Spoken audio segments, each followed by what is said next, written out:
చాలాసార్లు మనం అనుకుంటాం, ఏంటో ప్రార్థన చేస్తున్నాం, సిలువ అంటున్నాం, వాక్యం అంటున్నాం, మందినికి వస్తున్నాం, కానీ కష్టాలన్నీ నాకే, బాధలన్నీ నాకే, అనారోగ్యాలన్నీ నాకే, ఆర్థిక ఇబ్బందులన్నీ నాకే, రోగాలన్నీ నాకే, దాన్ని భయం కూడా వచ్చేస్తున్నాయి. నాకే ఈ కష్టాలు, నాకే ఈ బాధలు, నాకే వేదనలు, నాదే ఇలా కావడం ఏంటి, నాకే చదువు రాకపోవడం ఏంటి, నాకే ఉద్యోగం లేకపోవడం ఏంటి, నాకే పెళ్లి సంబంధాలు కుదరకపోవడం ఏంటి, నాకే ట్రాన్స్ఫర్లు ఏంటి, నాకే రీలొకేషన్ ఏంటి, మా ఆవిడే, మా ఆయనే, మా పిల్లలే, ఎందుకు ఇలాగో, ఎందుకు ఎందుకు ఎందుకు విశ్రాంతి లేకుండా ప్రశ్నిస్తూ అలాగే ఉంటే ప్రభు శిలువ దగ్గరికి వచ్చినప్పుడు ఆయన విశ్రాంతి మనకు అనుగ్రహించి నడిపించేవాడు. కనుక భౌతికంగా ఇరుకున్న, కష్టంగా ఉన్న, ఇవన్నీ భౌతికంగా మనకు కనిపించేది. ఆధ్యాత్మికంగా ఆత్మీయమైన విశాలతలోనికి దేవుడు మనల్ని తీసుకొని వచ్చినాడు. దేవుడు అంటున్నాడు, నేను ఇంకా నీకు శ్రేష్టమైనది, యెహోవా ఉత్తమమైనది అనుగ్రహించిన కీర్తనలో ఉంది. ఉత్తమమైనది అనుగ్రహిస్తాడంటే మళ్ళీ లైన్లో నిలబడాలా, కష్టపడాలా, ప్రయాసపడాలా, తిరిగి ప్రభు ఇచ్చేదా కనిపెట్టుకొని ఉండాలా. ఎవరి మనసు యెహోవా మీద ఆనుకొని ఉండునో వాడిని పూర్ణశాంతి కలవానిగా దేవుడు చేసేదాకా అలా కనిపెట్టుకొని ఉండాలి కదా. అలా కనిపెట్టుకొని ఉండడం మనకి చాలా ఇబ్బంది అని అనిపిస్తుంది. ఎప్పుడైతే ఎవరైతే కనిపెట్టుకొని ఉండగలరో అప్పుడు ప్రభు ఇచ్చిన తర్వాత మనం పొందే విశ్రాంతి అమోఘ. అయితే దేవుడు అందరికి ఉపకారి, ఎప్పుడు పొరపాటు చేయడు, ఆయన విశ్రాంతి ఇచ్చేవాడు. ఎన్ని సమస్యలు, ఎన్ని పోరాటాలు ఉన్నా. నిర్గమాకాండం 15వ అధ్యాయం 13వ వచనాన్ని కలిసి చదువుదాం. Exodus chapter 15, reading all together verse 13. నీవు విమోచించిన ఈ ప్రజలను నీ కృపచేత తోడుకొని పోతివి, నీ బలం నీ పరిశుద్ధాలయమునకు నడిపించితివి. దేవుని ఆలయము పరిశుద్ధము. ఆ ఆలయముగా ఇశ్రాయేలును చేయుట కొరకై దేవుడు విమోచించినాడు. దేవుడు రామశేషులో అనగా ఐగుప్తులో వారి మధ్యలో నివాసం చేయాలని సంకల్పించట్లేదు. వారిని గొర్రెపిల్ల రక్తము ద్వారా బయటకు తీసుకుని వచ్చి నివాస స్థలముగా ఉండాలని కోరుతున్నాడు. God cannot dwell in a sinful world, but He can dwell in a saintly generation. ఎవరైతే పాప క్షమాపణ పొందకుండా ఉంటారో వారి మధ్యలో దేవుడు నివసించలేడు. ఎవరు యేసుప్రభు యొక్క శిలువ రక్తము ద్వారా కడగబడి శుద్ధీకరించబడి పాప క్షమాపణ పొందినారో ప్రభువు వారి మధ్యలో నివసించాలని కోరుతున్నాడు. అందుకే లెట్ దెమ్ మేక్ మీ ఎ శాంక్చురీ, వారిలో నివసించినట్లు, వారి మధ్య నివసించినట్లు, వారి యందు నివసించినట్లు పరిశుద్ధ స్థలము నిర్మించవలెను. పరిశుద్ధాలయం, పరిశుద్ధ స్థలం, ఇవన్నీ దైవ అనుభవాన్ని మనకు జ్ఞాపకసార్లు రాయబడింది. 137 times శాంక్చురీ, హోలీ ప్లేస్ అనే పదాలు మొదట నాకు తెలిసి ఈ నిర్గమకాండం 15వ అధ్యాయంలోనే వాడబడింది. మొదట వాడబడింది మనకి ఏ జ్ఞాపకం చేస్తుందంటే దాని అర్థాన్ని స్పష్టంగా తెలియజేస్తుంది. పరిశుద్ధ స్థలము అనే మాట బైబిల్లో మొదట వాడబడిన స్థలం ఇదే అయితే ఇక్కడ దాని గురించిన ప్రోటోకాల్ మీనింగ్ అంటే పరిపూర్ణమైన అర్థము వ్రాయబడి ఉంటుంది అని అర్థం. ఈ పరిశుద్ధ స్థలము పరిశుద్ధుడైన దేవుడికి పరిశుద్ధ ప్రజలుగా ఉండుట కొరకై పిలువబడిన వారే నివాస స్థలముగా ఉన్నారని మనకు తెలియజేస్తుంది. ఇదే నీ పరిశుద్ధ ఆలయములోనికి, నీ పరిశుద్ధ స్థలములోనికి మమ్మను తోడుకొని వచ్చితివి. పాత నిబంధన ఈ మాట రాసేటప్పుడు ఆలయం అక్షరానుసారంగా లేదు. ఆ పరిశుద్ధ స్థలంలోనికి మనల్ని దేవుడు తోడుకొని వచ్చినాడు. ఎందుకని అక్కడ చూడండి 15వ అధ్యాయం, పరిశుద్ధాలయమందు వారిని నిలువబెట్టడానికి తోడుకొని వచ్చినాడు. పడుకోవటానికంటే అర్థం ఏంటంటే ఆత్మీయంగా ఏం పడుకున్నారంటే అర్థం ఏంటి, ఏం పని చేయట్లేదు అని అర్థం, ఇన్యాక్టివ్ అని అర్థం. నిలబడినారంటే అర్థం ఏంటి, పని చేయటానికి రెడీగా ఉన్నారు అని అర్థం. డ్రిల్ చేస్తుంటారు కదా గ్రౌండ్లో, ముఖ్యంగా పోలీసులు వాళ్ళు ప్యారేడ్ చేస్తుంటారు కదా, వాళ్ళు పడుకొని చేస్తారా నిలబడి చేస్తారా? పడుకున్నాడంటే అర్థం ఏంటి, అక్కడి నుండి కొట్టి పంపిస్తారు, లేదా అంబులెన్స్ అన్న పిలిచి వేసి పంపిస్తారు. విశ్వాసులు ఈ దినాల్లో బయట చాలా అంబులెన్సులు ఉంటాయి. ఎందుకంటే నిలబడే వాళ్ళు తక్కువ, పడుకున్న వాళ్ళు ఎక్కువ. దాని అర్థం ఏంటంటే ఆత్మీయంగా ప్రభు కొరకు తీవ్రత కలిగిన వాళ్ళు తక్కువ, తీవ్రత లేకుండా నిద్రావస్థ లేదు. నేను చెప్పే మాటలు కాదు, బైబిల్లో పౌలే అన్నాడు కొరింథీయులకు రాసిన మొదటి పత్రిక 11వ అధ్యాయంలో, అయోగ్యముగా బలలో పాలు పొందటం వల్ల మీలో చాలామంది నిద్రించుచున్నారు. అలాగే చాలామంది బిలీవర్స్కి ఎంత వాక్యం చెప్పినా, ఎన్ని కథలు చెప్పినా, ఎన్ని అలంకారాలు చెప్పినా, కేకలేసి చెప్పినా, కన్నీటితో చెప్పినా, గుండె పగిలేటట్లు చెప్పినా, స్వరం పోయేటట్లు చెప్పినా, మైకులు పోయేటట్లు చెప్పినా ఏమి లేదు. ఎట్లున్నారో అట్లే ఉంటారు. వచ్చినప్పుడు ఎట్లున్నారో వెళ్ళేటప్పుడు కూడా అట్లే ఉంటారనమాట. వాళ్ళని ఏమంటారంటే నిద్రపోయిన వారు అని అంటారు. అలా కాకుండా దేవుని వాక్యానికి స్పందించి వారి హృదయంతరంగంలో వాక్యం ద్వారా గుచ్చబడిన వారు అయ్యేలారా, రక్షణ పొందడానికి మేమేం చేయాలా, దేవుని ప్రజలుగా మేమేం చేయాలా, దేవుని కొరకు మేము ఎలాగ జీవించాలనే స్పందన హృదయంతరంగంలో ఉంటే వారు దేవుడి కొరకు జీవించడానికి ఇష్టపడేవారు. కీర్తన 26:8. కీర్తన 26:8. Psalm 26:8. యెహోవా నీ నివాస మందిరమును, నీ తేజోమహిమ నివసించు స్థలమును నేను ప్రేమించుచున్నాను. ప్రేమించే వ్యక్తి ఎప్పుడు పని చేస్తాడు? Love always works. Love is not sluggard. ప్రేమ సోమర్థనం ఉండదు దాంట్లో. యేసు ప్రభు వారు మనల్ని ప్రేమించినాడు కనుక మన కొరకై తను తాను అప్పగించుకోవటానికి ఇష్టపడ్డాడు. మనం ఆ యేసు ప్రభువును ప్రేమిస్తే మనం కూడా ఆయన కొరకై పరిచర్య చేయటానికి ముందుకు వస్తాం. ఇక రాసినారు, నీ తేజోమహిమ నివసించే స్థలమును నేను ప్రేమించున్నాను. అక్కడ ఆయన మనల్ని నిలువబెట్టేటి కొరకై తోడుకొని వచ్చినాడు. ఆ నిలువబెట్టే క్రమంలో ఆయన ఏం చేస్తున్నాడంటే, మన నిర్గమ 15లో చదివాం కదా, ఏలుచున్నాడు యెహోవా రాజ్యం. The Lord is on the throne. కనుక దేవుని మందిరము, దేవుని ప్రజల మధ్యలో ప్రభు సింహాసన ఆసీనుడై ఉన్నాడు. ఆయన ఏలుచున్నాడు. ఆయన ఏలుబడి కింద ఉండేవాళ్ళు నిలబడుకొని ఉంటారు. ఆయన ఏలుబడి కింద లేనివారు వాళ్ళని నిలబడలేరు. ఇప్పుడు ఒక 5 విషయాలు మీ గమనానికి నేను తీసుకొని వస్తా. ఏంటవి? స్థలములోనికి తోడుకొని వచ్చినాడు. ఏ స్థలము? వెరీ గుడ్, చాలా బాగా చెప్పారు. సరే, చాలా పేర్లు దీనికి వాడబడుతూ వచ్చింది సంఘానికి. పాత నిబంధనలో సంఘం అంటే దేవుని మందిరం, కొత్త నిబంధనలో ఆ దేవుని మందిరానికి సంఘం అని, జీవముగల దేవుని సంఘము అని, దేవుని మందిరం అనే పదాలు వాడబడుతూ వచ్చినాయి. పాత నిబంధనలో మందిరం అన్నా, దేవుని సంఘం అన్నా, పరిశుద్ధాలయం అన్నా, యెరూషలేము అన్నా, ఇవన్నీ కొత్త నిబంధనలో యేసు ప్రభు రక్తం ద్వారా కడగబడిన సంఘమునకు పర్యాయ పదాలుగా వాడబడుతూ వచ్చినాయి. అందుకే పాత నిబంధన అంతట్లో దేవుని మందిరంలో ఏం చేయాలా అని ఒక పదం రాశారు. కొత్త నిబంధన అంతట్లో దేవుని మందిరంలో ఏం చేయాలని ఇంకో పదం రాశారు. అది నేను ముగించక ముందు చెప్పడానికి ప్రయత్నం చేస్తా. ఇప్పుడు ఆ దేవుని మందిరానికి దానికి ఒక స్థలము అని పేరు పెట్టారు. ఏ స్థలం అంటే అది? చాలా పదాలు, విశేషణాలు పరిశుద్ధాత్మ దేవుడు వాడాడు.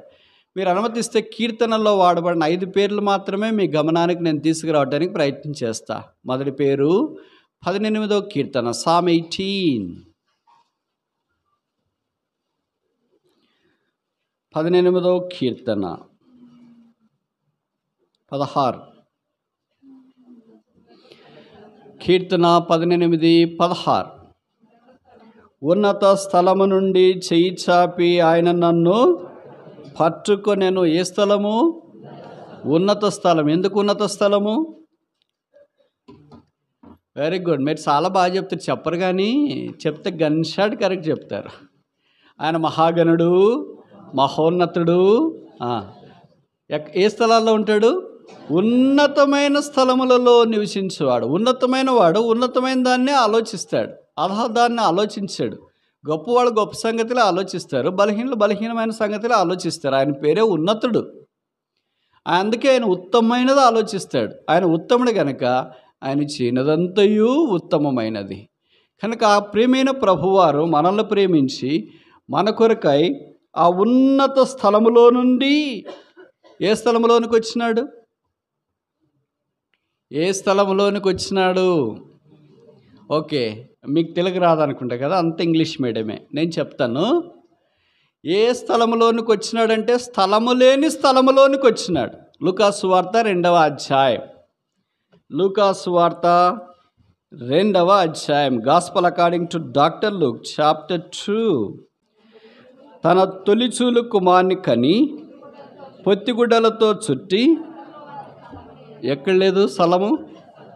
సత్రం అంటేనే ఏంటి? ఎవరన్నా ఇక్కడ సత్రంలో ఉన్నోడు ఉంటే చేయొద్దండి. బైబిల్లో, తెలుగు బైబిల్లో సత్రం అనే మాట 2 సార్లే రాయబడింది. పాత నిబంధనలో ఒకసారి, కొత్త నిబంధనలో ఒకసారి. సత్రము అంటే ఏంటంటే దారంబడి పోయేవాళ్ళు, ఆశ్రయం లేని, అభాగ్యులు, దిక్కులేని వారు. దాంట్లో ఇప్పుడైతే ఎవరు ఉంటారంటే ఈ రకరకాల ఊరు బయట ప్లాస్టిక్ కవర్ షెడ్లు వేసుకొని తార్పాలు వేసుకొని ఉంటారు కదా, వాళ్ళని ఏమంటారు మరి మీరు? షికారు వాళ్ళ ఏదో రకరకాల ప్రాంతాన్ని బట్టి వాళ్ళని పేర్లు పిలుస్తుంటారు. వాళ్ళు ఒక వారం అక్కడ ఉంటారు, తర్వాత వెళ్ళిపోతారు, మళ్ళీ ఇంకో వేరే వాళ్ళు వస్తుంటారు. అలాగా సంచార జీవులు అంటాం వాళ్ళు. వాళ్ళు అక్కడక్కడ జిప్సీస్ ఉంటారు. యేసుక్రీస్తు ప్రభు వారు ఎక్కడికి వచ్చినాడంట? సత్రంలో ఎవడని పోతారు. ఇప్పుడు మిమ్మల్ని అడిగినాం అనుకోండి, బ్రదర్ నేను హైదరాబాద్ వస్తున్నాను అంటే, రండి బ్రదర్ ఇక్కడ సత్రం ఉంది మీకు అన్నాం అనుకో. ఎట్ట కనిపిస్తున్నాను మీకు? సత్రంలో పెడుతున్నారేంటి? నాకు మంచి హోటల్ ఉండాలా, లేకపోతే అకామిడేషన్ ఉండాలా, గెస్ట్ హౌస్ ఉండాలా అని ఓషి మనం అంటాం. సత్రంలో ఎవరు వస్తారండి? ఆ బాకీలే కదా. అసలు సత్రం అంటేనే అలాంటిది.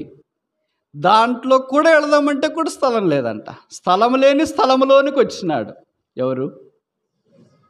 కరెక్ట్ తెలుగు పదాలు చెప్పండి. మీకు ఏది నోటికి వస్తే చెప్పొద్దండి, కరెక్టే మీరు చెప్పేవన్నీ. అర్థమైందా? మాధుర్యం ఎలాగొస్తుందంటే, స్థలము లేని స్థలంలోనికి ఎవరు వచ్చినారు? ఉన్నతమైన స్థలమందు చేయబెట్టి పట్టుకునేవాడు వచ్చినాడు. ఎంత ఆశ్చర్యకరమైన సంగతి! ఎవరైనా ఉన్నత స్థలంలో ఉన్నతంగానే తిరుగుతారు. పైన పైన కార్లోని, ఆటోలోని, సైకిల్లోని, స్కూటర్లోని, నడిచిపోయేవాళ్ళు, ఏం లేని వాళ్ళు అలాగే ఉంటారు. కానీ ప్రభు అలా కాదు. ఉన్నత స్థలమందు ఆసీనుడైన దేవుడు పాపలమైన మనల్ని ప్రేమించి మన కొరకై సత్రము లేని స్థలంలోనికి, సత్రములో కూడా ఆయనకు స్థలం లేని స్థలంలోనికి వచ్చినాడు. ఇది చాలా ఆశ్చర్యకరమైన ప్రేమ. అందుకే దీన్ని తీసుకుని అపోస్తలుడైన పౌలు ఫిలిప్పీ పత్రిక 2వ అధ్యాయంలో రాసినారు, క్రీస్తు యేసు కలిగిన ఈ మనస్సు మీరును. ఏంటి ఆ మనస్సు అంటే, ఆయన దేవుడయ్యుండి దేవుని యొక్క సౌకర్యాలన్నీ పొందగలిగిన అర్హత కలిగిన వాడయ్యుండి దాసుడుగా, రిక్తుడిగా మన కొరకై ఈ భూమి మీద జన్మించినాడు. నేను ఇందాక చెప్పాను కదా, తెలుగు బైబిల్లో సత్రం 2 సందర్భాల్లో కనిపిస్తుందని. మొదటి సందర్భం నిర్గమకాండంలో కనిపిస్తుంది, అది మోషేకి సంబంధించింది. ఈ 2వ సందర్భంలోనే యేసుప్రభు వారికి సంబంధించింది. అంటే నాకు తెలిసి సత్రం దగ్గర కనిపించే 2 వ్యక్తులు భూమి మీద మహోన్నతమైన వ్యక్తులే, సామాన్యమైన వ్యక్తులుగా జీవించడానికి ఇష్టపడ్డారు. మోషే భూమి మీద మిక్కిలి సాత్వికుడు, యేసుప్రభు వారు భూమి మీద మిక్కిలి లేదా అతి పరిశుద్ధుడు. ఇప్పుడు సంగతి ఏంటంటే, మనకు సత్రం లాంటి అనుభవం ఉందా? అంటే తగ్గించుకునే అనుభవం ఉందా? ఇంకా పెంచుకోవటానికి ప్రయత్నం చేస్తూ ఉంటాం. ఉన్నత స్థలమందు ఆసీనుడైన వాడే ఇంత తగ్గించుకొని మన కొరకై భూమి మీదకి దిగి వచ్చినాడు. మీరు చూడండి, లోకంలో ఆయా పరిస్థితులు గమనిస్తుంటారు కదా. సాధారణంగా గర్భిణీ స్త్రీలకు విపరీతమైన ప్రాధాన్యత ఇస్తూ ఉంటారు. ఒక్కడ 9 మాసాలు 9 నెలలు నిండిన గర్భిణీ స్త్రీ ఒక పల్లె వెలుగనే మామూలు ఆర్డినరీ బస్సు ఎక్కింది అనుకోండి. బస్సు నిండుగా ప్రయాణికులతో ఉంది, ఆమె కాలు పెట్టడానికి కూడా స్థలం లేదు. చుట్టుపక్కల చూసిన వాళ్ళు, సహోదరులు కానీ సోదరులు కానీ, అలాగే నిలబడమ్మా నువ్వు బాగా వచ్చినావు ఇక్కడికి అని అంటారా? ఏమంటారు మరి? వెంటనే ఆ పక్కనే లేచి వీళ్ళు కదిపేసి, ఇదిగో ఏమి వచ్చింది, ఆమె నిండు గర్భిణి, ఎలాగ నిలబడుతుంది, లేరా, లేకపోతే లేమ్మాయి అని పక్కన లేపేసి ఒక పెద్ద సీటు పెట్టి అమ్మలక్కలు మన్నించండి, ఇద్దరికి సిస్టర్స్ అక్కడ దగ్గర చేరి ఆమెకు అంత భద్రత కాపుదల ఇస్తారు. తర్వాత ఆమెకి దిగేటప్పుడు ఒక మాట చెప్తారు అనుకో, బస్సులో ఎందుకు వచ్చావమ్మా, ఏదైనా కారులోనో ఆటోలో రాకపోయావా, ఇదంతా ఎక్కువ కొదుపులు ఉంటాయి, ఆరోగ్యం దెబ్బతింటుంది కదా అని చెప్పి ఇంకోసారి ఇలాగ రావద్దు అని. బహుశా ఆమె దించేటప్పుడు కూడా చాలా జాగ్రత్తగా, స్త్రీలైనా పురుషులైనా అలాంటప్పుడు ఏం భేదం లేకుండా ఆమెను పట్టించుకొని దింపుతారు కదా. లోక రక్షకుడు ఈ భూమి మీదకి వచ్చినప్పుడు కన్య గర్భాన్ని ఇలాంటి ఒక పెద్ద హాల్లోనికి వచ్చినారు. మనుషులంతా ప్రజాసంఖ్యలో రాయించుకోవటానికి వాళ్ళ లగేజీలు తీసుకొని వచ్చినారు కదా. బయట అట్లా ఖాళీ స్థలం ఉంటే పశువుల పాకలు ఉంటాయి కదా, పాకలు వేసింటారు, అక్కడ వాళ్ళకి గాడిదలను కట్టేసింటారు. పశువులు అంటే మన మాదిరి ఎద్దులు ఆవులు కాదు, వాళ్ళు గాడిదలు కట్టేస్తారు, గాడిదల మీదే వస్తారు. గుర్రాల మీద వచ్చేవాళ్ళు అంత తేలిగ్గా రారు అక్కడికి. గాడిదలు బయట కట్టేసి ఇలాగ లోపలికి వచ్చి ఒక మూలకు ఒక్కోళ్ళు అందరూ బ్యాగులు పెట్టుకొని పడుకొని ఉన్నారు. ఇలాగ ఒక స్థలంలోన మీరు రైల్వే స్టేషన్లోకి వెళ్ళినప్పుడు వెయిటింగ్ హాల్స్ చూసింటారు కదా, ఓ టేబుల్ పెట్టుకొని ఒకళ్ళు కూర్చుని ఉంటారు, కుంటోళ్ళు గుడ్డోళ్ళు ఎవరో ఒకళ్ళు. వాళ్ళు అదంతా హాల్ మెయింటైన్ చేస్తుంటారు. ఆ సత్రంలో ఒక వ్యక్తి కూడా సూపర్వైజర్గా ఇలా కూర్చొని ఉంటే, అప్పుడు యోసేపు నిండు చూలాలైన భార్యను తీసుకుని వెళ్ళి, ఇదిగో నిండు చూలాలు నా భార్య, ఈ రాత్రి ఇక్కడ ఉంటాము, ఉదయం మా ప్రజా సంఖ్యలో పేర్లు రాయించుకొని మేము వెళ్ళిపోతాం, ఉండొచ్చా అని అన్నారు. ఎక్కడుందే స్థలం చూడు, అందరూ అక్కడ ఉన్నారు, వాళ్ళని సర్దుకుంటారండి, సర్దుకోండి, మాకేం అభ్యంతరం లేదన్నారు. ఆవిడ పక్కన వాళ్ళని అడగ, అమ్మా నా భార్య నిండు గర్భిణి, ఈ రాత్రి ఇక్కడ ఉండి ఉదయం ఇక్కడ మాకే స్థలం లేకుండా ఒకళ్ళ మీద ఒకళ్ళు పడుకుంటే మధ్యలో మీరు పానకలు పొడకలు మాత్రం వచ్చేసారేంటి, ఇక్కడ నుండి వెళ్ళిపోండి, మాకు స్థలం లేదన్నారు. ఆ మూలకి వెళ్ళారమ్మా, కొద్దిగా రాత్రి ఇక్కడ ఉండిపోతాం, మాకు కూడా అసలు స్థలమే లేదు, ఆ మూలకి వెళ్ళండి అన్నారు. అలాగ 4 దిక్కులు చూశారు, ఏ దిక్కున వారిని చేర్చుకోలేదు. బైబిల్లో రాయబడిన సత్రములో ఎవరికి స్థలం లేదు. ఏ భూమిని చేసినాడో ఆ దేవుడికి స్థలం లేదు. ఏ భూమికి పేరు పెట్టాడో ఆ రక్షకునికి స్థలం లేదు. ఏ రక్షకుడు భూమిని సృజించినాడో ఆయనకి స్థలము లేదు. ఆ దినాన బస్సులో ఉన్న ప్రయాణికుల కంటే ఘోరంగా ప్రవర్తించారు సత్రములో ఉన్న మనుషులు. మానవత్వము మృగ్యమైపోయింది. ఆ రాత్రి సత్రంలో మానవత్వం లేకుండా మృగత్వము దాడి చేస్తూ వచ్చింది. ఆ దినాన్ని నిరాకరించింది. 9 నెలలు నిండిన గర్భవతిని కాదు, ఆ గర్భములో ఉన్న లోకరక్షకుని. ఆ దినాన మానవ జాతి స్థలము లేదని చెప్పింది ఒక స్త్రీకి కాదు, ఒక సృష్టికర్తకు. ఆ దినాన ఇక్కడ స్థలము లేదని పలికింది వారొక సామాన్యమైన కన్యకు కాదు, సమస్తాన్ని ఏలుచున్న రాజుకు. ఆ తర్వాత అలాగ బయటికి వెళ్ళిపోతే బయట పాకలు ఉంటాయి కదా, ఆ పాకలకి సత్రానికి మధ్యలో ఖాళీ స్థలం ఉంది. ఆ మధ్యరాత్రి దాటిన తర్వాత ఎప్పుడో ఒకసారి ఆమె గర్భవతి అయింది, ఉన్నది కదా, ఆమె కాన్పైంది. బహుశా యోసేవే తీసుకొని కార్యక్రమాలన్నీ చేసినాడేమో. తర్వాత వీళ్ళు ఇక్కడ ఉంటే తెల్లవారుదాం 4 గంటలు 5 గంటలకు కొంతమంది లేచి వాళ్ళ ప్రజాసంఖ్యలో పేర్లు రాయించుకున్న వాళ్ళు ఉదయం వెళ్ళిపోతుంటారు కదా, వాళ్ళు వెళ్ళిపోయేటప్పుడు వెళ్ళి ఆ పశువుల పాకలో వాళ్ళు కట్టిన గాడిదని ఉచ్చుకుంటా ఉన్నారు. ఇక్కడేదో అలకడేసింది, ఎవరు అక్కడ? మేమేనండి. మీరంటే ఎవరు? రాత్రి సత్రంలోకి వచ్చాం కదండి, స్థలం ఇమ్మని, భార్య గర్భవతి అని చెప్పాను కదండి, నెలలు నిండిపోయాయని చెప్పాను. మీరే, మరి ఏం చేస్తున్నారు అక్కడ? ఏం లేదండి, ఇలాగే నిలబడుకొని ఉన్నారా ఏంటి? ఏం లేదు, మౌనం, నిశ్శబ్దం. మొత్తానికి కాన్పైందే అయిందండి. ఎవరు పుట్టారు? మాకు పిల్లవాడు పుట్టాడు. మరి ఏం చేస్తున్నారు అక్కడ? ఇలాగే వెట్టగలిగిస్తున్నామండి. అయ్యో, అక్కడ కలిగిస్తున్నారా? తెచ్చి నా పశువుని నేను తీసుకెళ్తున్నా, అది మేసిన తొట్టుంది, అక్కడ ఆ బిడ్డను పెట్టండి, వెట్టగలుగుతుందేమో. దైవమా, ఇది ఏమి ప్రేమ! పాపాత్ముడైన మానవుని కొరకు ఈ భూమి మీదకి ఆ రక్షకుడు అర్థించడానికి ఇష్టపడినప్పుడు మానవుడు ఆయన అంగీకరించలేదు, నిరాకరించలేదు. లోకరక్షకుడు ఉద్భవించాలంటే ఏ రోజు ఇంట్లో పుట్టవచ్చు, ప్రధాన యాజకుని ఇంట్లో పుట్టవచ్చు, అన్న కైపవారి ఇంట్లో పుట్టవచ్చు, ఎక్కడైనా ఆయన పుట్టవచ్చు. కానీ ఒక పేద కన్య గర్భాన్ని జన్మించడానికి ఇష్టపడ్డాడు. అప్పుడు వారు ఏదో పాత బట్టలు చీరలు అవి తెచ్చుకున్నారేమో, అవి ఆ మాంసపు ముద్దకు చుట్టి ఆయన గాడిదని తీసుకెళ్ళిపోతే ఆయన మేసిన తొట్టి ఖాళీగా ఉంటే ఆ తొట్టిలో లోకరక్షకుని ఉంచినారు. అదే పరిశుద్ధ స్థలం.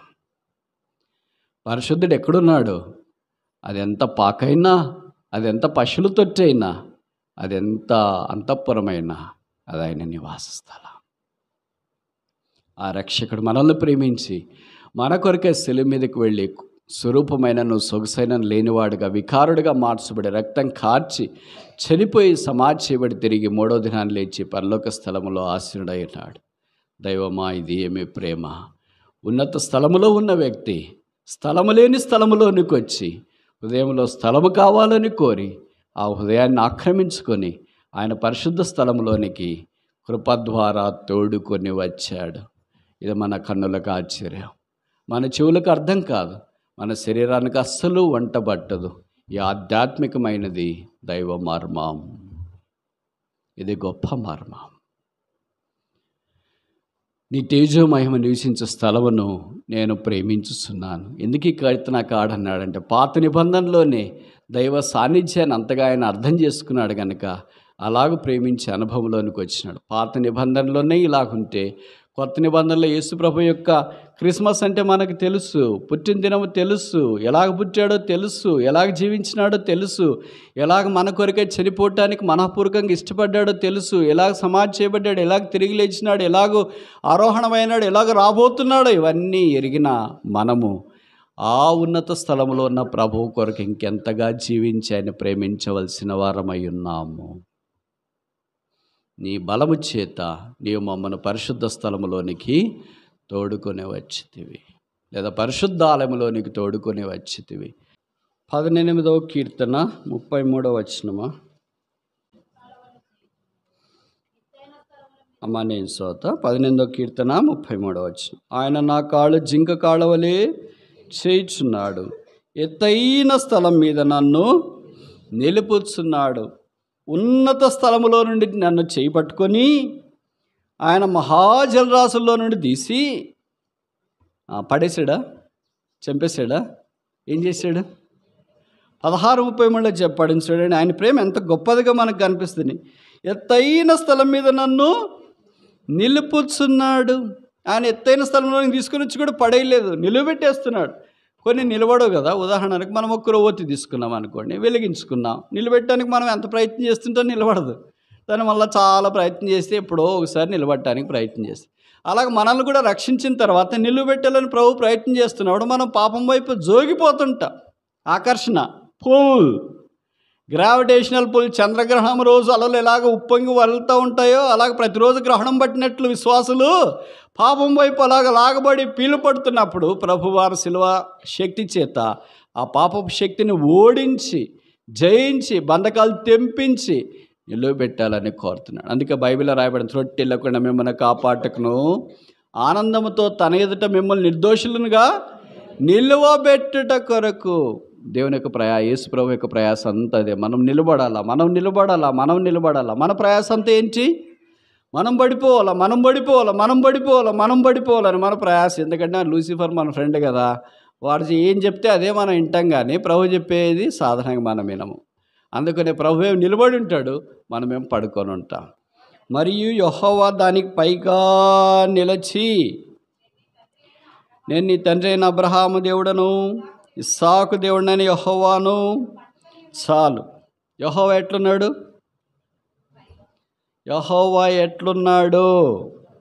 నిలిచి ఉన్నాడు. యాకోబు ఎట్లున్నాడు? పండుకొని ఉన్నాడు. This is the picture of God and a human being in the house of the lord. ఇది దేవుని మందిరం, ఇది బేతేలు, ఇది దేవుని నివాస స్థలము. కనుక ఈ ఎత్తైన స్థలంలో మనుషుడు ఎలాగున్నాడంటే పడుకొని ఉన్నాడు.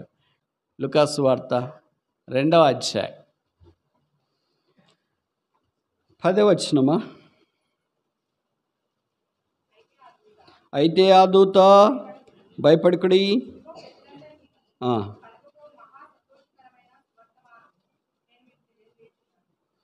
అమ్మ 12వ వచనం. దానికి ఇదే మీ కానవాలు, ఒక శిశువు పొత్తిగుడలతో చుట్టుబడి ఒక తొట్టిలో డాష్. ఎలాగున్నాడు? ఎందుకు పడుకున్నాడు? పడుకొని ఉన్న మనల్ని తిరిగి దేవునితో పాటు నిలబెట్టుట కొరకై ఆయన కూడా మనతో పాటు ఐక్యపరచుకోవాలని సంకల్పించి పరుండబెట్టబడి ఉన్నాడు. ఇప్పుడు ఆయన క్రీస్తు యేసుతో పాటు దేవుడు మనల్ని లేపినట్లుగా లేపాడు. ఇప్పుడు ఆ యేసు ప్రభువారు తొట్టిలో పడుకొని ఉన్నాడు. శిలువ మీదకి వచ్చినప్పుడు ఎలాగున్నాడు? పడుకుంటే కుదరదు. ఇప్పుడు మన కొరకు ఆయన శిలువ మీద వేలాడదీయబడ్డాడు. కనుక ఆ శిలువ ద్వారా పడుకొని ఇప్పుడు మనుష్యుడు దేవునితో పాటు నిలవబడే శక్తిలోనికి వచ్చినాడు. ఆహా, దేవుని బుద్ధి జ్ఞాన బాహుళ్యములు ఎంత దొడ్డవే! ఈ దేవుని మాటలు మనం అనేకసార్లు వింటుంటేనే గూజ్ బంప్స్ వస్తాయి, వెంట్రుకలు నిక్కబడుచుకుంటాయి. మాలాంటి వాళ్ళ కొరకు ఇంత త్యాగం చేసేవా? ఇది ఎవరో దేవదూతల కొరకు చేసింటే ఎంత బాగుండు. దరిద్రమైన మా కొరకే ఇదే. అందుకనే తేజో మహిమ నివసించే స్థలము నేను ప్రేమించుచున్నాను. ఆ స్థలమందున్న దేవుడు మన కొరకై ఈ కార్యం చేయ సంకల్పించినాడు. ఈ స్థలం యొక్క విశిష్టతలు 2 చూచిన. మొదటిదేంటి? ఉన్నత స్థలములలో నుండి చేయి పట్టుకున్నాడు. రెండవదేంటి? పట్టుకున్న తర్వాత ఎత్తైన స్థలములలో నిలువబెట్టాడు. మనల్ని పడుకోబెట్టకుండా ఆయన నిలువబెట్టాలని సంకల్పించినాడు. నిలువబెట్టిన తర్వాత ఏం జరిగింది? 3వ పేరు 18వ కీర్తన 19వ వచనం. విశాలమైన స్థలమునకు ఆయన నన్ను తోడుకొని వచ్చాను. ఇప్పుడు ఎక్కడ తీసుకుని వచ్చినాడు? మనం ఏమనుకుంటాం, మందిరం అంటే చాలా చిన్న స్థలం కదా, ఇరుగు కదా అనుకుంటాం. మన దృష్టిలో అది ఇరుకు. దేవుని దృష్టిలో ఎలాగుందంట? విస్తరించబడిన, అంటే దిక్కులు లేకుండా ఉన్నది. ఉత్తరమ, తూర్పు, పడమర దిక్కులు అలాగ లేకుండా, అంటే సార్వత్రికమైన సంఘము. యేసు ప్రభు వారు మనల్ని రక్షించిన తర్వాత ఈ సార్వత్రికమైన సంఘములోనికి తోడుకొని వచ్చినాడు. సంఘం యొక్క అంగములయ్యా. యేసు ప్రభు అన్నాడు, I came in to this world not to be ministered to but to minister అంటూ. నేను సేవ చేయించుకోవటానికి భూమి మీదకి రాలేదు, కానీ సేవ చేయటానికి భూమి మీదకి దిగి వచ్చినాను. అందుకే ఆయన పుట్టుక ఆయన నిస్వార్థమైన సేవను మనకు జ్ఞాపకం చేస్తుంది. కనుక భౌతికంగా ఇరుకున్న, కష్టంగా ఉన్న, ఇవన్నీ భౌతికంగా మనకు కనిపించేది. ఆధ్యాత్మికంగా ఆత్మీయమైన విశాలతలోనికి దేవుడు మనల్ని తీసుకొని వచ్చినాడు. ఇప్పుడు ఎన్ని స్థలాలు చూసినాం? మొదటి స్థలం ఏంటి? ఉన్నత స్థలం. స్థలం ఏంటి? ఎత్తైన స్థలం. అందుకే కీర్తనకాడ దావీదు అన్నాడు, lead me to the rock that is higher than I. నేను ఎక్కలేనంత ఎత్తైన కొండ మీదకి. ఎత్తైనా ఎన్నున్నాయి తెలుసా? మూసేసేవాళ్ళు లాస్ట్కి చివరిలో మనమే ఉంటాం. అమ్మా షాప్ మూసేసి టైం అయిపోయింది, ఇంక ఏరకొని కావాలంటే రేపు రండి అంటే అప్పుడే టైం అయిపోయిందా షాప్ వాళ్ళకి? దానికి పెట్టిన దాంట్లో ఒక విషమంతో ఒక దశంభాగం పెట్టిన వాక్యము ఈ పాటికి ఎంతో వచ్చింటుంది మనకి కదండి. నేను చెప్పేది వాస్తవాలు కదా, మీ అందరికీ బాగా తెలుసు, కానీ ఇంత డైరెక్ట్గా చెప్తున్నాడే బ్రదర్ అని మీరు బాధపడుతున్నారు. ఎత్తైన స్థలము, ఎత్తైన కొండ, ఎత్తైన కోట. ఈ కీర్తనకాడు ఎలాంటి క్రిస్మస్ చేసుకుంటున్నాడు చూడండి. మన క్రిస్మస్ అంతా భూమి మీద ఇదేం సౌత్ ఇండియన్ మాల్, ఆ మాల్, ఈ మాల్, ఈ మాల్, గోల్మాల్. తర్వాత ఏంటి? ఫ్యాషన్ మారుతుంది, ట్రెండ్ మారుతుంది, అన్నీ మారుతున్నాయి, కానీ ఉదయం మాత్రం మారడం లేదేమో. ఈ కీర్తనకాడు మనతో పాటు లేకుండా ఉన్నతమైన స్థలము. క్రిస్మస్ మనం వెళ్ళి బ్రదర్ మీరు ఎలాగ చేసుకుంటారంటే ఆల్ ఎత్తైన కొండ, ఎత్తైన దుర్గము, ఎత్తైన కోట, ఎత్తైన స్థలం, అన్నీ ఎత్తైన. అదేంటి బ్రదర్ మీరేం కనిపించలేదే షాపింగ్ మాల్లో? మనం అంత స్టేజ్ దాటేసాం బ్రదర్. దావీదులాగా మనం కూడా ఆ ఆధ్యాత్మికమైన అనుభవంలో పొంగిపోతుంటే ఎంత బాగుండు. 18వ కీర్తన, ఆయన చేతిలో నుండి జాలువారిన ఒక అద్భుతమైన అమృత కిరీటం.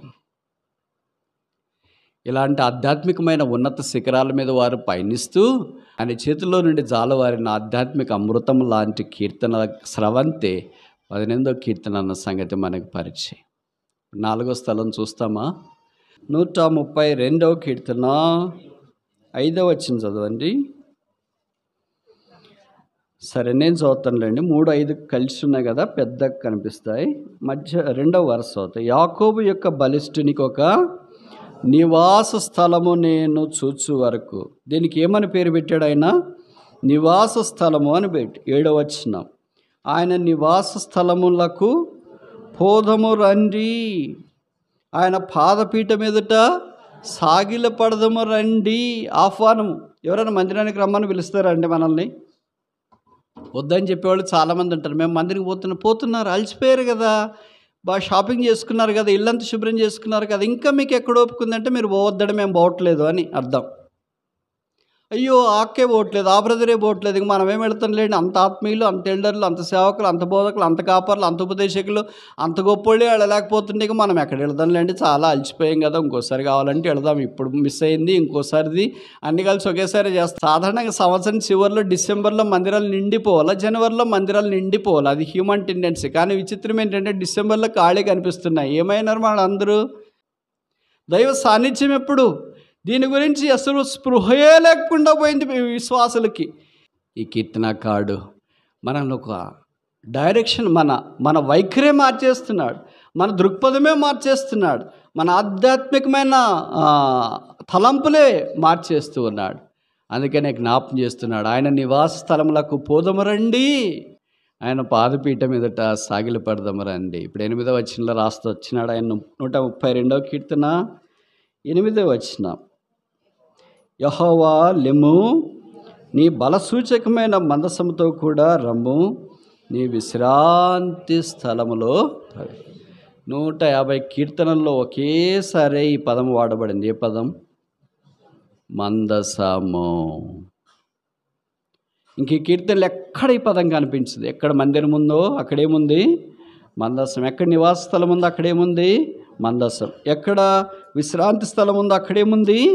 మందసం. మందసం అంటే కొత్త నిబంధనలో యేసుక్రీస్తు ప్రభువే. Christ is our arc. ఆ మందసంలోనే అహరోను చిగురించిన కర్ర, అక్కడే ధర్మశాస్త్రం అంటే వాక్యపు పలకలు, అక్కడే మన్నా గల పాత్ర. ఆ మన్నా యేసు ప్రభువే. అహరోను కంటే మించిన ప్రధాన యాజకత్వం కలిగిన వాడు, మెల్కీజెదెకు క్రమం చొప్పున నిత్యము విజ్ఞాపన చేస్తున్న ప్రధాన యాజకుడు, రాబోతున్న మేలుల విషయమే మన కొరకై ఈ భూమి మీదకి దిగి వచ్చిన వాడు. ఆ తర్వాత రాతి పలకలు రెండే కనిపిస్తున్నాయి.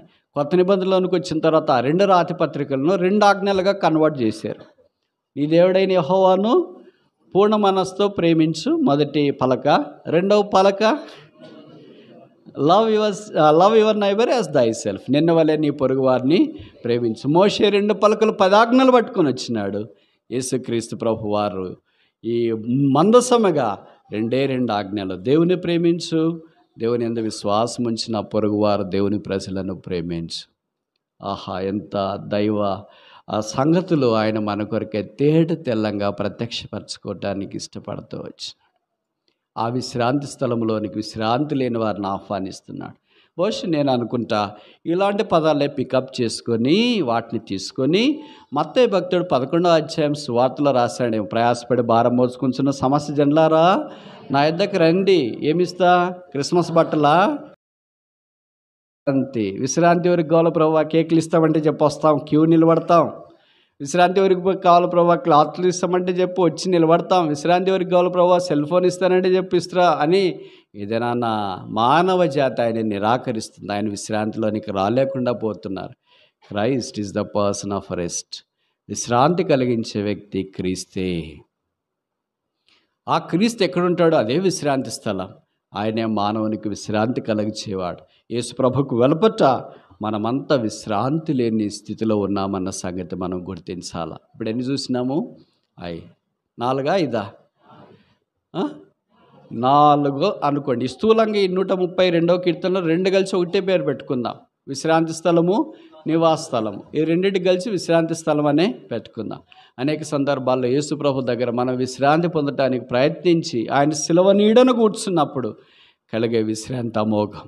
కానీ చాలాసార్లు మనం అనుకుంటాం, ఏంటో ప్రార్థన చేస్తున్నాం, శిలువ అంటున్నాం, వాక్యం అంటున్నాం, మందినికి వస్తున్నాం, కానీ కష్టాలన్నీ నాకే, బాధలన్నీ నాకే, అనారోగ్యాలన్నీ నాకే, ఆర్థిక ఇబ్బందులన్నీ నాకే, రోగాలన్నీ నాకే, దాన్ని భయం కూడా చేస్తున్నాయి.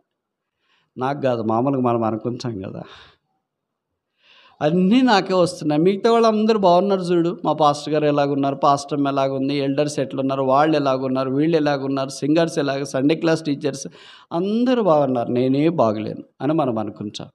కానీ అందరికీ వారికి ఉండే సమస్యలు వారికి ఉంటాయి. కొంతమంది బయటికి బహిరంగంగా చెప్పుకుంటారు, కొంతమంది చెప్పుకోలేరు. కొంతమంది ఏమంటారు, కడుపులో పెట్టుకుంటే చినిగిపోద్ది, నోట్లో నుండి బయటకు వస్తే వ్యాపిస్తుంది. కనుక నోట్లో నుండి బయటికి రాకుండా, కడుపులో నుండి చినిగిపోకుండా అలాగే పెట్టుకోవాలంటే కొంతమందికి సాధ్యం. దావీదు లాంటి వాడికి. మనకి ఈ 2 దుస్సాధ్యాలు అనుకుంటా. అందుకనే మనకి 2 జరుగుతాయి. కడుపులో చించుకుంటే పేగలు బయటపడతాయి, నోరు తెరిచి బయట వాళ్ళకి చెప్తే మన సంగతులనే బయట వాళ్ళకి తెలిసిపోతాయి. అయితే దేవుడు అందరికి ఉపకారి, ఎప్పుడు పొరపాటు చేయడు. ఆయన విశ్రాంతి ఇచ్చేవాడు. ఎన్ని సమస్యలు, ఎన్ని పోరాటాలు ఉన్నా. ఒక చిన్న కథ చెప్పి నేను ముందుకు వెళ్ళటానికి ప్రయత్నించేనా. అదొక ఊరిలో ఒక బాలుడు ఉన్నాడు, రక్షణ పొందినాడు. బాలుడు అంటే ఒక నడి వయసు 18-19 సంవత్సరాలు ఉన్నాయి. బహుశా బీటెక్ చదువుతున్నాడు అని చెప్తాం, ఎందుకంటే బీటెక్ వాళ్ళు ఎక్కువ మంది ఉంటారు కదా. ఒకరోజు నిద్రపోయింటే ఆడికి ఒక కళ కలిగింది. ఆ కళలో ఏంటంటే దేవుడు ఒక రకమైన యాపిల్ పండ్లు ఇస్తున్నాడంట. అది చాలా మంచి యాపిల్ పండు. ఆ యాపిల్ పండు ఎవరు తీసుకుంటున్నారో వారికి ఆరోగ్యం కలుగుతుంది, వారికి క్షేమం కలుగుతుంది, వారికి మంచి విశ్రాంతి కూడా కలుగుతుంది. ఈ పిల్లవాడు ఆ కళను నమ్మేసి ఉదయాన్నే ఏ స్థలం అయితే కళలో కనిపించిందో ఆ స్థలానికి వెళ్ళాడు. అప్పటికే చాలామంది వరుసల్లో ఉన్నారు. మాకు కూడా యాపిల్ పండిస్తాడు, మాకు కూడా యాపిల్ పండిస్తాడు, మాకు కూడా యాపిల్ పండిస్తాడు అని చాలామంది వరుసల్లో ఉన్నారు. వరుసల్లో ఉంటే వెళ్ళి పిల్లవాడు ఆ వరుసలో నిలబడి ఆ పిల్లవాడిని వంత వచ్చిన తర్వాత ఇలాగ దేవుడు యాపిల్ పండిస్తుంటే ఆ యాపిల్ పండు 2 చేతుల్లో పట్టుకున్నాడు. ఇలాగ బయటకు వస్తుంటే ఇలాగ డ్రైనేజ్ అది ఇది ఏదో ఉన్నట్టుంది అనుకుంటా ఆ చేతుల్లో సరిగా పట్టుకోలేక డ్రైనేజ్ కాలువలో పడిపోయింది. చూస్తున్నానే కొట్టుకుపోయింది. అది చాలా పెద్ద డ్రైనేజ్ కాలువ, దిగడానికి ధైర్యం చేయలేదు. దిగినాక కూడా ఇంక వస్తాడా రాడా బయటికి నమ్మకం లేదు. అయ్యో ఇలాగ అయిపోయింది అని వచ్చి మళ్ళీ ఏం చేయాలా అని అక్కడ ఎవరైనా వాలంటీర్స్ ఉంటారు కదా, వాళ్ళని అడిగాడు. నా యాపిల్ పండు ఇలాగ మురికి కాలువలో పడిపోయింది, మళ్ళీ నాకు కావాలంటే ఏం చేయాలా అంటే, దేవుడు ఇప్పుడు ఇస్తాడంటే ఎప్పుడైనా ఇస్తాడు, మళ్ళీ ఇప్పుడు ఇవ్వాలంటే నువ్వు వరుసలో నిలబడాల. వరుసలో నిలబడిన తర్వాత ఈ అబ్బాయి వంత వచ్చేటప్పటికి దాదాపు 4 గంటలు అవుతుంది. ఉదయం నుండి నిలబడినా అలసిపోయి విశ్రాంతి లేకుండా ఉన్నా మళ్ళీ ఇప్పుడు నిలబడాలా అని అనుకున్నాడు. తప్పదు మరి, నీకు కావాలనుకుంటే నిలబడాలా, లేదనుకుంటే ఎత్తుక్కోవాలనుకుంటే వెళ్ళి మురికి కాలువలో ఎత్తుక్కునే దాన్ని బట్టి నిలబడితే మేలు కదా అనుకుని వచ్చి నిలబడ్డాడు. నిలబడిన తర్వాత ఈ వంత రానే వచ్చింది. దాదాపు 4 గంటలు నిలబడిన తర్వాత వంత వచ్చింది. అప్పుడు దేవుడు యాపిల్ పండు చేతిలో పెట్టాడు. అప్పుడు దేవుడిని అడిగాడంట, మొదట మీరు యాపిల్ పండు ఇచ్చినప్పుడు డ్రైనేజ్ కాలువలో పడిపోయింది, ఇప్పుడు 4 గంటలు నిలబడినాను అంటే పడగొట్టింది నేనే అన్నాడంట దేవుడు. మీరు ఇయడం ఏంటి, మళ్ళీ పడగొట్టడం ఏంటి, 4 గంటలు నన్ను నిలబెట్టడం ఏంటి, వచ్చిన తర్వాత తీసుకోవడం ఏంటి ఇదంతా నాకు అర్థం కావట్లేదు, అన్నీ నాకైనా కష్టాలు, మిగతా వాళ్ళు నాకంటే ముందు వెనకొచ్చిన వాళ్ళు కూడా తీసుకొని వెళ్ళిపోతూ ఉన్నారంటే, అవును నేను నీకు మొదటి ఇచ్చిన యాపిల్ పండు కులిపోయింది, దాన్ని తింటే నీకు కూడా రోగం వస్తుంది, అందుకే దాన్ని నేను పడగొట్టిన తర్వాత నీకు ఇంకా మంచి ఫ్రెష్ తాజాగా చేయబడిన యాపిల్ పండు రావాలంటే 4 గంటలు టైం తీసుకుంటుంది. నువ్వు పడగొట్టిన వెంటనే నేను నీ దగ్గరికి వచ్చి యాపిల్ పండు ఇస్తే అది ఇంకా పూర్తిగా పండిండదు, దాన్ని నువ్వు తింటే పుల్లగా నీకు అనిపిస్తుంది, నీకు అంత ఉపయోగం ఉండదు. అందుకే నీకు తాజా ఇవ్వాలంటే కొంత సమయము తీసుకోవాల్సి వచ్చింది. అందుకే ఈ సమయంలోగా ఇది పండింది కనుక ఈ 4 గంటల సమయంలో నిన్ను వరుసలో నిలబడమని చెప్పాను. ఇప్పుడు నీకు ఇది ఇస్తున్నాను, ఇది నువ్వు తీసుకుని వెళ్ళి తినవచ్చు, నువ్వు ఆరోగ్యకరంగా ఉంచు. ఈ కథ కట్ చేస్తే మనకు జ్ఞాపకం చేసేది ఏంటంటే, మనకు అంత ఉపయోగకరం కాదేమో, మనం ఏమనుకుంటే దాన్నే పట్టుకుని అలాడుతున్నాం, అదే బాగుంది, ఆ డిజైన్ బాగుంది, ఆ ఇల్లు బాగుంది, ఆ ప్రపోజల్ బాగుంది, ఆ చదువు బాగుంది, ఆ ఉద్యోగం బాగుంది, అంతా అదే బాగుంది.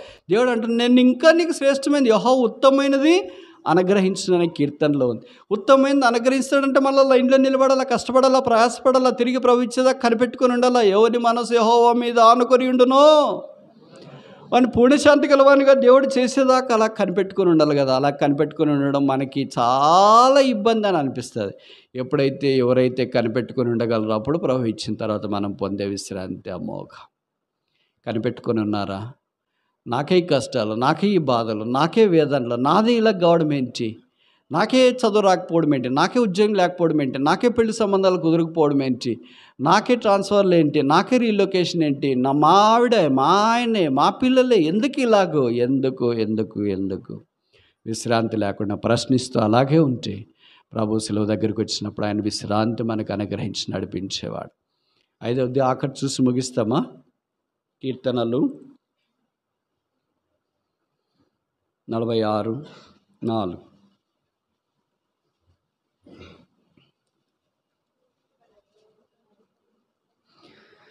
లేదా 20వ కీర్తన 2వ వచనం, సేమ్ 2:1.